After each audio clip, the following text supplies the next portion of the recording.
হঠাৎ সারা দেশে ভোজ্য তেলের সরবরাহ ঘাটতি দেখা দিয়েছে। দোকানে দোকানে ঘুরে তেল কিনতে হচ্ছে ভোক্তাদের। কোথাও কোথাও তেলের সঙ্গে অন্য পণ্য কিনতে বাধ্য করার অভিযোগ উঠেছে।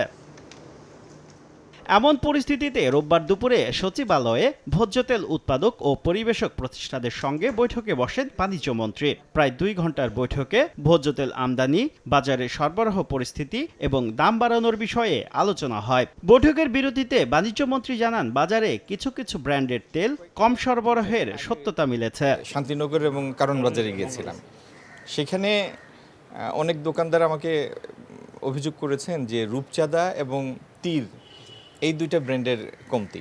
এ সময় ব্যবসায়ীদের বোতলজাত তেল লিটারে 12 টাকা দাম বাড়ানোর প্রস্তাবের বিপরীতে সরকারের সিদ্ধান্ত জানতে চাওয়া হয় বাণিজ্যমন্ত্রীর কাছে। মন্ত্রী জানান, জনগণের কথা চিন্তা করে ভোজ্য তেল সহ কোনো পণ্যেরই দাম বাড়ানো হচ্ছে না। যেহেতু ভোজ্য তেল একটা সংবেদনশীল পণ্য, কোনো কারণে এটার বাজারে একটু কমতি হলে আপনারা মনক্ষুণ্ণ হন, ক্রেতারা নাখুশ হন। আমাদের প্রথম প্রায়োরিটি অগ্রাধিকার হচ্ছে দেশে কোনো দ্রব্যের মূল্য যাতে না বাড়ে, তো সেটিকে লক্ষ্য হিসাবে নিয়েই আমরা পদক্ষেপ নিব। সরকার নির্ধারিত দর অনুযায়ী বোতলজাত প্রতি লিটার সয়াবিন তেলের দাম 195 টাকা আর 5 লিটারের বোতলজাত তেলের দাম 955 টাকা। শুভ খান, সময় সংবাদ, ঢাকা।